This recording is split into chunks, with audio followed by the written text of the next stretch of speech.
Pemirsa, kebakaran melanda sebuah tempat makan mie ayam dan 3 rumah warga di Jalan Kerajinan Taman Sari, Jakarta. Kobaran api diduga berasal dari kebocoran tabung gas 3 kg.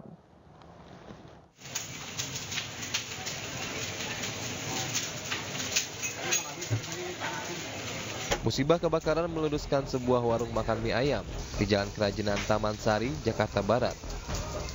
Tidak hanya itu, besarnya kobaran api juga mengakibatkan 3 rumah warga di sekitar warung ikut terbakar. Untuk menjinakkan api, petugas menunjukkan 15 unit mobil pemadam kebakaran ke lokasi. Api pun berhasil dipadamkan petugas dan dibantu PPSU berselang 30 menit kemudian. Diduga, kobaran api berasal dari kebocoran tabung gas 3 kg. Api kompornya lagi mau goreng ayam. Terus? Apinya naik ke atas. Oh gitu. Itu ada ledakan nggak bang? Nggak ada. Informasinya tadi ada ledakan 2 kali apa? 2 kali? Oh, itu ganti gas. Oh ganti gas? Gas. Oh meledak gitu? Beruntung tidak ada korban jiwa dalam peristiwa ini, namun kerugian ditaksir mencapai ratusan juta rupiah. Dari Jakarta, Miftahul Gani, iNews melaporkan. Viral sebuah truk nyaris tertimbun tebing longsor saat melintas di kawasan Sitinjau Lawik, Padang, Sumatera Barat. Akibat peristiwa tersebut, macet panjang terjadi di kedua arah, baik dari arah Padang maupun Solok.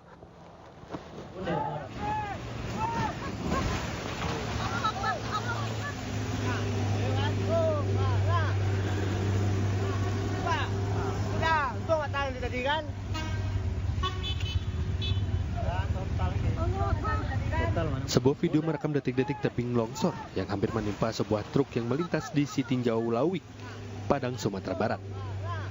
Beruntung ada seorang warga memberi instruksi agar truk segera melaju lebih cepat.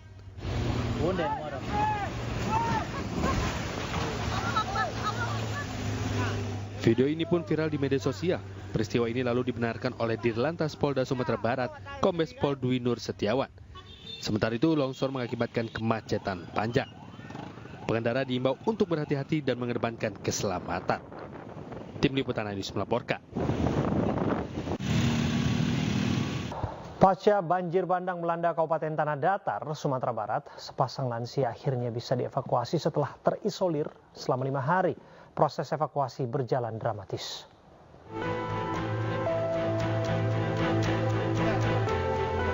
Mendapat laporan adanya sepasang lansia yang terjebak di rumahnya, tim SAR gabungan langsung menuju kawasan Bukit Gombak, Kabupaten Tanah Datar, Sumatera Barat. Pasangan lansia bernama Syahril dan M ini sudah 5 hari terisolir dari rumahnya yang berada di perbukitan.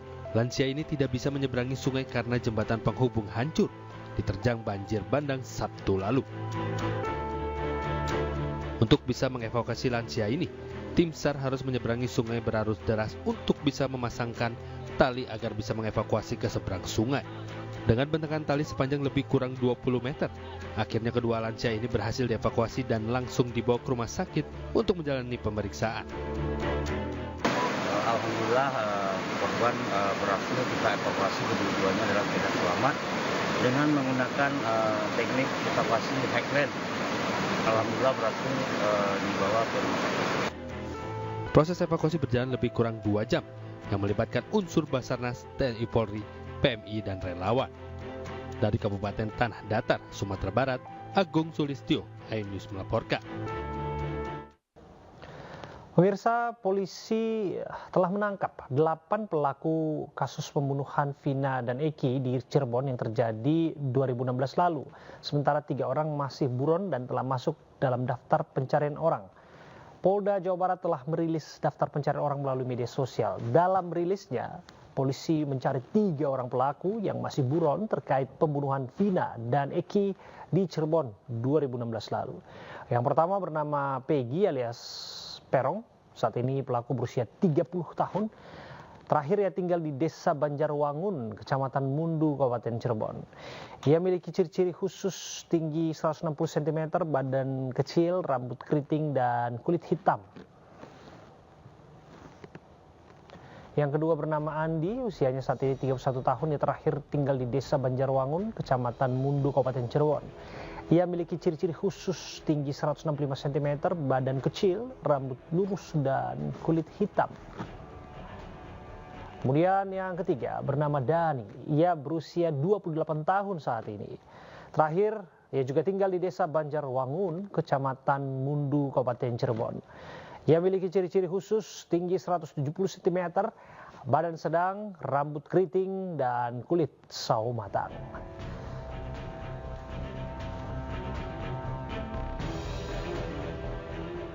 Sementara itu pemirsa, beredar kabar di media sosial yang menyebutkan salah satu DPO pembunuhan Vina Cirebon berada di Jakarta. Menanggapi hal tersebut, Polda Metro Jaya mengaku sudah berkoordinasi dengan Polda Jawa Barat untuk membantu menangkap pelaku. Polda Jawa Barat telah merilis 3 daftar pencarian orang yang diduga memiliki peran dalam kasus pembunuhan Vina Cirebon. Beredar kabar salah satu DPO saat ini ada di Jakarta. Menanggapi informasi tersebut, Polda Metro Jaya mengaku siap untuk membantu menangkap pelaku.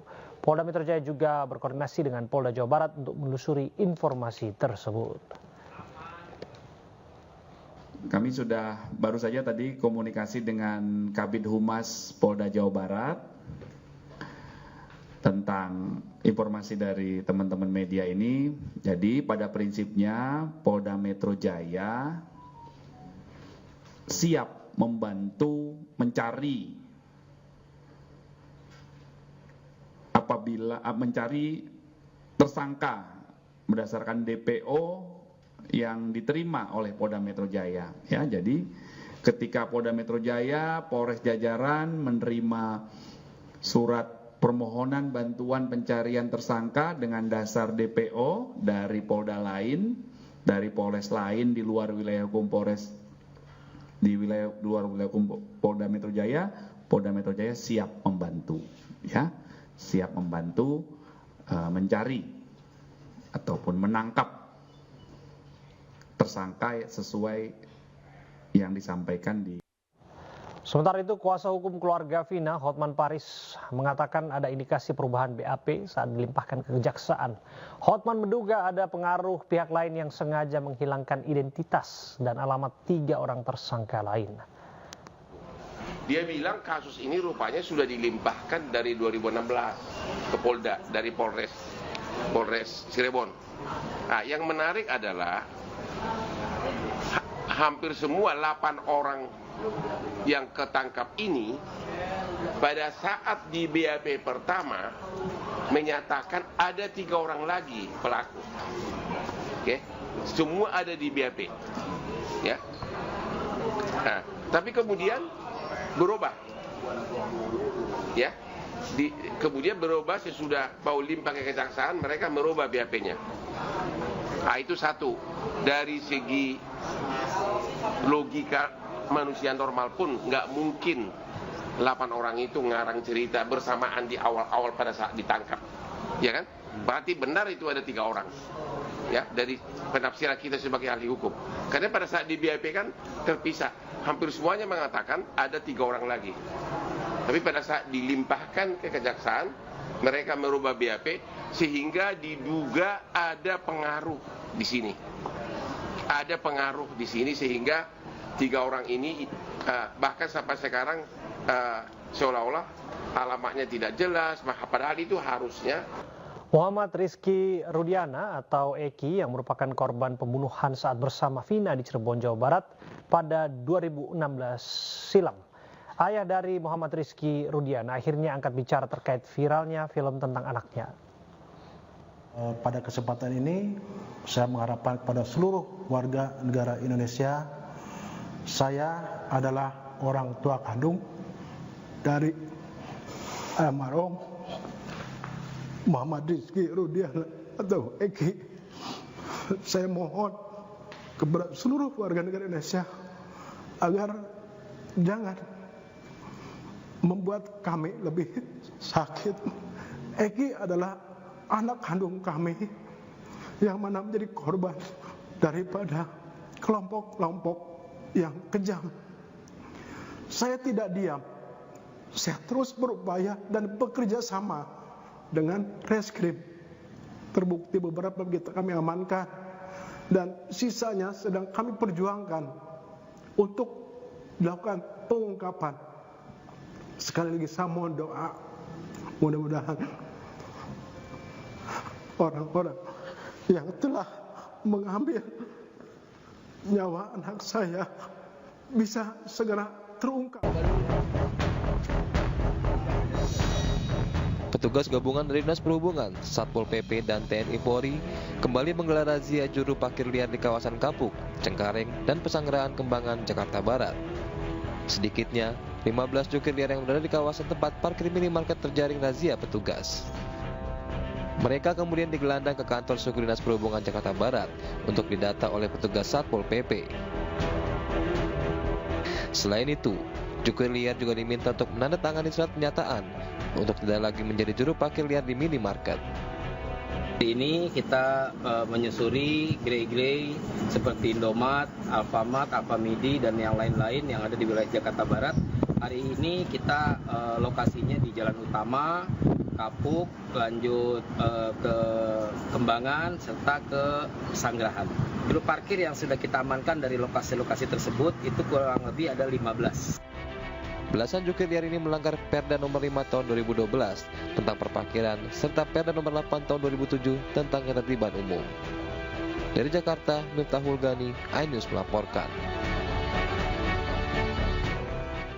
Pemirsa, kita ke informasi yang masih terkait. Diduga terima uang setoran dari juru parkir liar minimarket, seorang oknum ketua RT ditangkap petugas gabungan di kawasan Galur, Kemayoran, Jakarta. Selain oknum ketua RT, pada razia kali ini petugas juga menangkap 12 juru parkir liar.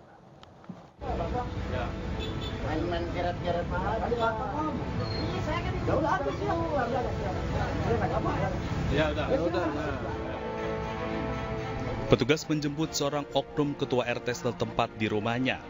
Lantaran diduga telah menerima uang setoran sebesar Rp50.000 per hari dari juru parkir liar di sejumlah minimarket kawasan Galur, Kemayoran, Jakarta Pusat.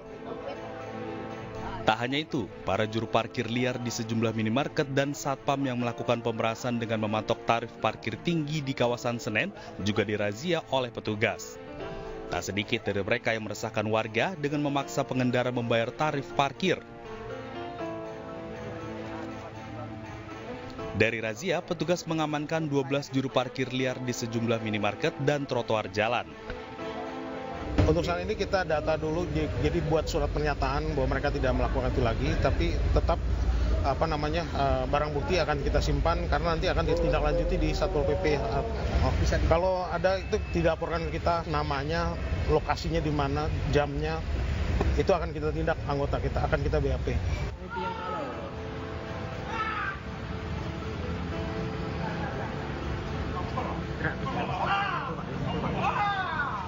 Razia digelar demi memberantas aksi premanisme berkedok jukir liar. Video bentrok antara masyarakat dan juru parkir liar di Pontianak dan sejumlah daerah menimbulkan keresahan warga. Petugas mengimbau agar warga segera melapor jika menemukan adanya aksi pemerasan berkedok juru parkir saat memarkirkan kendaraan, baik di minimarket, pasar tradisional maupun trotoar jalan.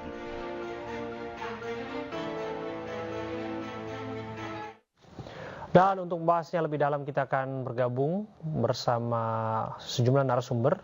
Sudah tersambung melalui sambungan Zoom dengan Kepala Dinas Perhubungan DKI Jakarta, Syafrin Liputo, dan pengamat kebijakan publik Trubus Radiansyah. Assalamualaikum, selamat malam Bapak. Selamat malam Mas Abraham, Assalamualaikum. Waalaikumsalam. Saya ke Pak Syafrin terlebih dulu.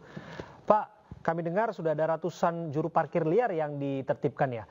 Ini apakah artinya bahwa kita ataupun masyarakat di warga yang tinggal di Jakarta sudah bisa parkir tanpa harus membayar kepada juru parkir liar, utamanya di minimarket? Ya baik, jadi dari hasil penertiban kami selama 2 hari kemarin telah dilakukan berhasil dijaring sebanyak 127 juru parkir liar yang berada di kawasan-kawasan minimarket yang memang di sana sudah ditetapkan adalah parkir gratis. Dan kemudian tentu yang kami lakukan adalah kemarin itu berdasarkan hasil laporan masyarakat di mana saja para juru parkir liar ini melakukan upaya pemungutan biaya parkir dan menimbulkan keresahan warga.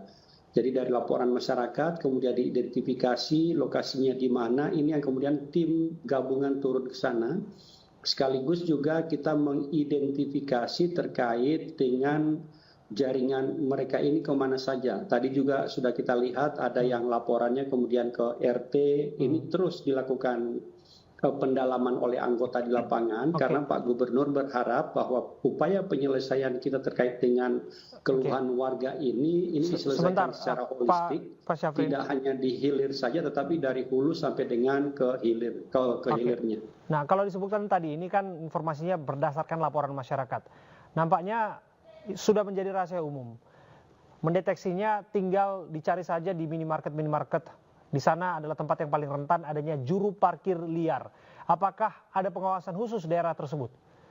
Ya, baik. Jadi kami dari Dinas Perhubungan melalui UP Perparkiran rutin melakukan pengawasan ke lokasi-lokasi yang sudah ditetapkan sebagai lokasi yang dilarang parkir ataupun lokasi-lokasi parkir umum yang ditetapkan gratis.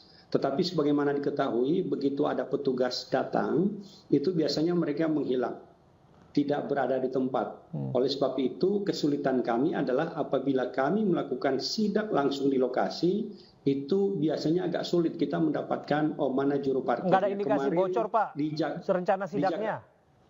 Ya, di Jakarta Barat kemarin pun ada yang sempat menyaru menjadi ojek online misalnya. Begitu datang petugas, dia langsung nyaru sebagai ojek online seperti itu. Tapi ada masyarakat lain yang menyatakan ini adalah petugas parkir. Artinya memang begitu sulit kita mengidentifikasi di lapangan. Oleh sebab itu yang dilakukan kemarin setelah tim terbentuk, diinventarisir mana yang menjadi skala prioritas berdasarkan keluhan masyarakat. Dan kemudian terbukti kesemuanya itu memang ada juru parkir yang menjadikan masyarakat resah dalam proses aktivitas mereka keseharian. Demikian Mas Abraham. Kalau disebutkan tadi kucing-kucingan ketika sidak tidak ada di tempat, kelihatannya itu udah jadi karakter ya Pak ya. Kalau masyarakat pun atau pengendara datang, let's say lah ke minimarket, tidak ada juru parkir liarnya, tiba-tiba begitu pulang sudah ada yang tarik motornya ke belakang untuk kemudian pakai semprit-semprit begitu Pak. Nah ini yang menjadi persoalan Pak. Sebetulnya siapa backing mereka Pak? Kalau disebutkan tadi ada oknum RT, tapi barangkali ada oknum yang lebih kuat dibanding itu. Ya, kami dari 2 hari kemarin terus melakukan pendalaman. Memang sudah ada identifikasi beberapa kelompok dan terus kami lakukan pendalaman, dan nantinya polanya adalah pola pembinaan. Di 1 bulan pertama ini kita melakukan penertiban. Pesan Pak Gubernur dilakukan secara humanis. Oleh sebab itu yang kami lakukan adalah humanis persuasif, sehingga masyarakat di sebulan ini itu terinformasi secara baik, dan kemudian kita lakukan pembinaan secara komprehensif. Dan memang sudah ada identifikasi terhadap ormas tertentu, lembaga swadaya masyarakat tertentu, dan ini semuanya kita coba terus dalami. Demikian Mas Abraham. Ya, saya geser ke Pak Trubus. Pak Trubus, kelihatannya memang nggak jauh-jauh dari situ ya. Dikaitkan dengan ormas. Mengapa begitu sulit kemudian parkir liar ini ditertibkan? Apakah memang ormasnya yang begitu kuat atau bagaimana analis Anda? Iya, kalau dari sisi kebijakan publik itu memang ormas-ormas ini kan suatu organisasi, istilahnya ada yang Gemensap, ada yang Geselsap gitu secara teori. Jadi ada yang paguyuban, ada yang patembayan gitu ya. Sehingga mereka ini memang solid kuat gitu di dalam memberikan perlindungan kepada salah satu anggotanya. Nah, mungkin ini para juru parkir ini atau parkir liar itu tadi adalah orang-orang yang merupakan anggotanya gitu ya. Jadi mereka dapat perlindungan, tetapi bisa saja mereka orang yang dipekerjakan, sehingga memang ini ada permainan yang cantik oleh ormas-ormas. Ada ormas yang dasarnya kesukuan, ada ormas yang juga yang dasarnya itu non kesukuan. Itu juga banyak yang bermain di sisi di sektor perparkiran ini. Karena itu menurut saya memang apa yang dilakukan oleh Pak Sapri dan kawan-kawan ini patut kita apresiasi, cuman harus dilihat 2 hal itu Mas. Sebentar, mau apapun dasar atau latar belakang dari ormas tersebut, sepatutnya kan aparat negara tidak boleh mundur. Oh ya, kalau soal itu makanya ini kan negara tetap istilahnya nggak boleh kalah lah ya, nggak boleh Betul. kalah dengan yang namanya entah itu ormas, entah itu apapun, karena ini menyangkut kepentingan publik gitu loh Mas. Jadi kalau sudah kepentingan publik itu negara tetap harus hadir, harus secara menggunakan ini kewenangannya, ya bisa saja melakukan koersif itu, memaksa kepada mereka untuk taat kepada aturan yang ada gitu loh Mas. Jadi dalam hal ini saya rasa apa yang sudah dilakukan sudah langkah yang tepat, di mana kemudian konteksnya adalah konteks untuk pencegahan gitu. Oke, ada juga disebutkan indikasi setoran. Nah, setorannya ini lari kemana kita nggak tahu, tapi disebutkan bahwa ini yang menjadi penyebab sulitnya juru parkir liar ditertibkan. Betul demikian Pak Trubus? Iya, kalau setoran-setoran ini kan sudah dari berbagai pengakuan para juru parkir liar, dan dulu juga sudah ada penelitian semacam itu, dan itu mereka memang setor gitu, entah setornya kepada tadi yang ditemukan RT yang di Kemayoran, lagi-lagi di Jakarta Selatan juga ada itu RT juga. Tapi mungkin itu fenomena yang perlu ditelusuri hanya oleh Pak Safi dan kawan-kawan. Ada RT mana saja lagi, jangan-jangan itu merupakan fenomena gunung es.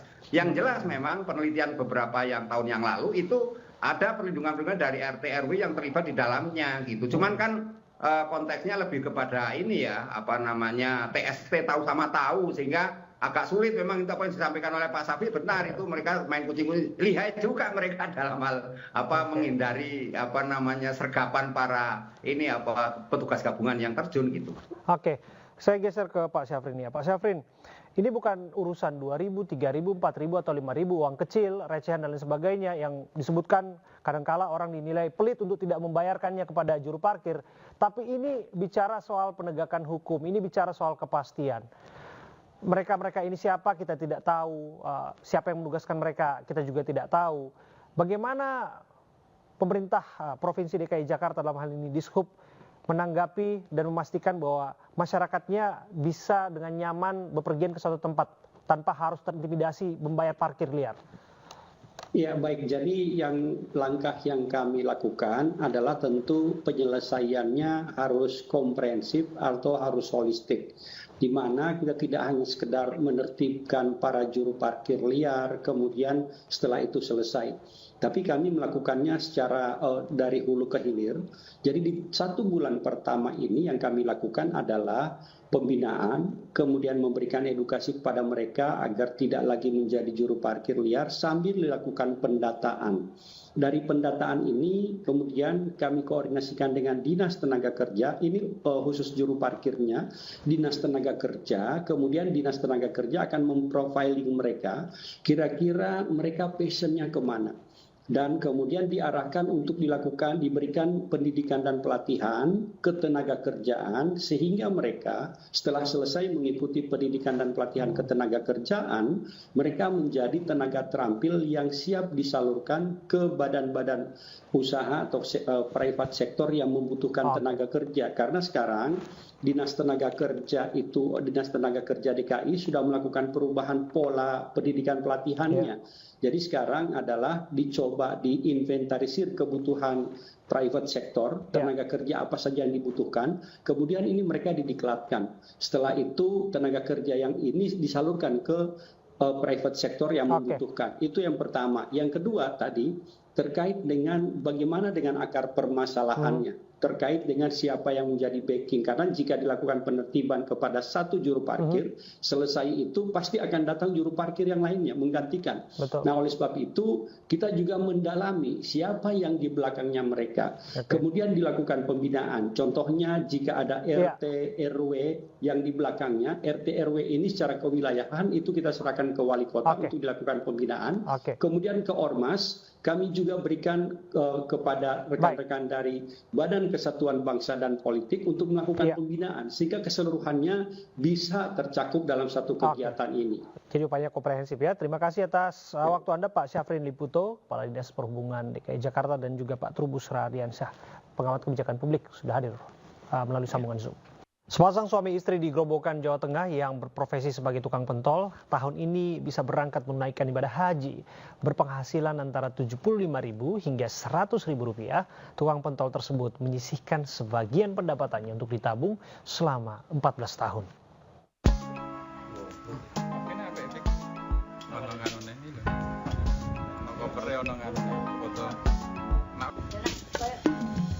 Mas Hudi 63 tahun bersama istrinya Suyatmi 58 tahun. Warga desa Menduran, Kecamatan Berati, Grobogan, Jawa Tengah bahagia bisa mewujudkan impian mereka selama 14 tahun untuk bisa menunaikan ibadah haji tahun ini. Niat berangkat haji kakek yang akrab dipanggil Mbah Mas Hudi ini semakin menjadi saat ia melihat sebuah foto Ka'bah di sebuah toko dan kemudian ia membeli foto tersebut dan dipasang di dalam rumahnya. Setiap hari, Mbah Mas Hudi memandangi foto Ka'bah itu dan membuatnya semakin giat berjualan serta mengumpulkan uang untuk mendaftar haji.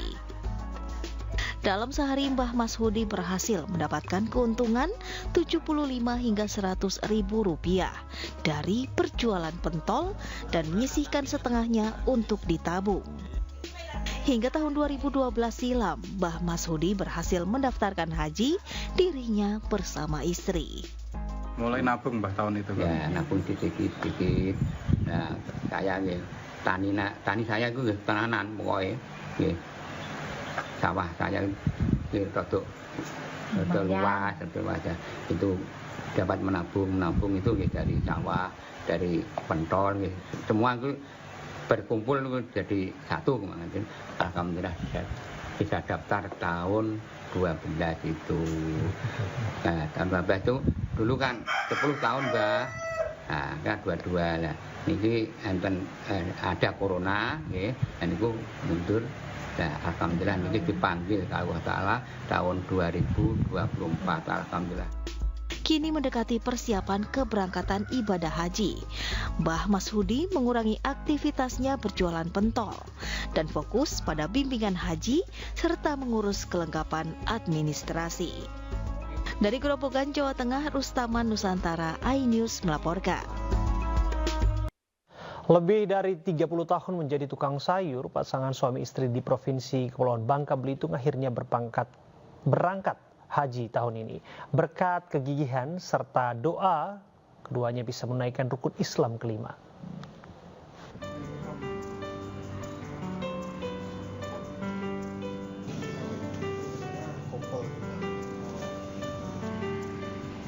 Raut wajah bahagia terpancar dari Safendi dan Siti Maryama. Pasangan suami istri calon jemaah haji asal Desa Kace, Kabupaten Bangka, Provinsi Kepulauan Bangka Belitung. Penantian selama belasan tahun untuk menunaikan rukun Islam kelima akhirnya terwujud.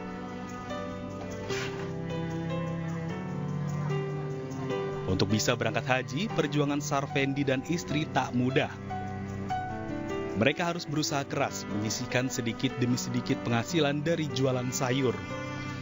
Sarfendi setiap harinya berjualan aneka sayur, mulai dari keliling hingga memiliki lapak kecil di Pasar Pagi Kota Pangkal Pinang. Profesi ini sudah ditekuni Sarfendi selama 30 tahun.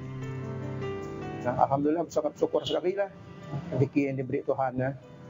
Yang penting kita yakin, yang penting mencari rezeki yang halal ya. Tekad yang kuat, rezeki yang halal. Alhamdulillah insyaAllah lah Tuhan Maha mengetahui. Sarfendi dan istri berangkat ke Arab Saudi pada gelombang pertama kloter 4 Rabu 15 Mei 2024. Pasangan suami istri 3 anak ini berangkat bersama 1.112 jemaah lainnya dari Provinsi Kepulauan Bangka Belitung. Dari Pangkal Pinang, Bangka Belitung, Haryanto, iNews melaporkan. Komisi Pemberantasan Korupsi menggeledah rumah adik Syahrul Yassin Limpo di Makassar, Sulawesi Selatan. Dari penggeledahan tersebut, terlihat penyidik KPK membawa 2 buah koper dari dalam rumah.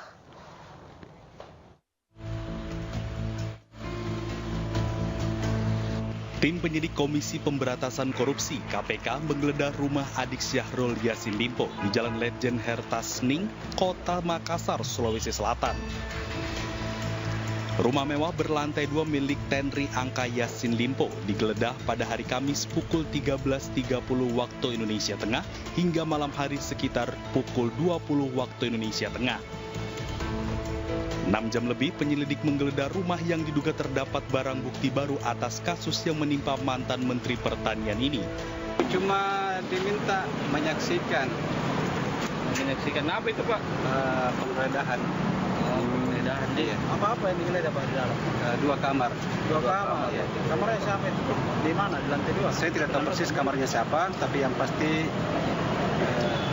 mirip kamar utama. Pak, ada dilihat diambil Pak dari tadi? Tidak ada. Tidak ada diambil. Tidak ada. Berapa mulai tadi? Jam 1:30. Usai penggeledahan, tim penyidik KPK membawa 2 koper dari dalam rumah dan langsung meninggalkan lokasi. Belum diketahui apa isi koper tersebut. Diketahui Syahrul Yassin Limpo terjerat kasus dugaan pemerasan, gratifikasi, dan TPPU di lingkungan Kementerian Pertanian. Kini kasus SYL telah menjalani persidangan di Pengadilan Tipikor Jakarta. Dari Kota Makassar, Sulawesi Selatan, Muhammad Nurbone, iNews melaporkan.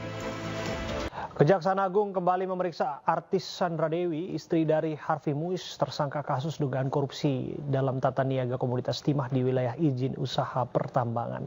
Pemeriksaan kali ini merupakan yang kedua bagi Sandra Dewi dalam kapasitasnya sebagai saksi. Artis Sandra Dewi tiba di gedung Jampitsus Kejaksaan Agung Republik Indonesia pada pukul 8 pagi. Ia datang bawa sejumlah berkas. Kehadiran Sandra Dewi tidak diketahui oleh awak media yang sudah menunggu di pintu utama. Sandra Dewi yang merupakan istri dari Harvey Muiz diperiksa dalam kapasitasnya sebagai saksi kasus dugaan korupsi tata niaga komoditas timah di wilayah izin usaha pertambangan atau UPT Timah Tbk tahun 2015-2022. Dalam perkara tersebut, Kejaksaan Agung telah menetapkan 21 orang tersangka termasuk Harvey Muiz dan Helena Lim.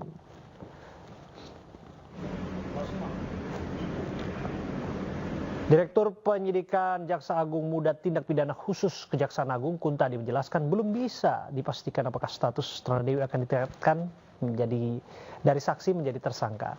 Pemeriksaan juga untuk menjelaskan pemisahan harta antara Sandra Dewi dan suaminya. Dalam pemeriksaan juga dijelaskan bahwa Sandra Dewi memiliki penghasilan sendiri, ada datanya dalam beberapa tahun belakangan, berapa penghasilan yang bersangkutan. Data tersebut nanti akan menjadi acuan penyidik dalam pemeriksaan Sandra Dewi, kemudian mencocokkan penghasilannya dengan aset yang dimilikinya. Kejaksaan Agung telah melakukan penyitaan terhadap sejumlah aset milik Sandra dan Harvey, termasuk mobil-mobil mewah milik mereka. Sementara itu terkait rumor adanya pesawat yang dimiliki oleh tersangka Harvey Muiz, Kejaksaan Agung saat ini masih melakukan penyelidikan lebih lanjut. Kita sudah punya data berapa tahun belakangan berapa penghasilan bersangkutan dan kita akan bisa melihat apakah harta-harta yang dimiliki pantas atau wajar dengan aset yang dia miliki. Itu tujuannya demikian. Oke. Dalam perkembangan penanganan perkara timah ini, sebagaimana kita ketahui, tim penyidik telah melakukan pemblokiran sebanyak 66 rekening dan semuanya sudah kita telusuri apakah rekening-rekening tersebut ada kaitannya atau ada indikasi uang kejahatan dan ini semua sudah kita telusuri semua. Selain itu, kita juga telah melakukan penyitaan sebanyak 100 bidang tanah dan sebat tempat 55 kemudian lantai 55 kurang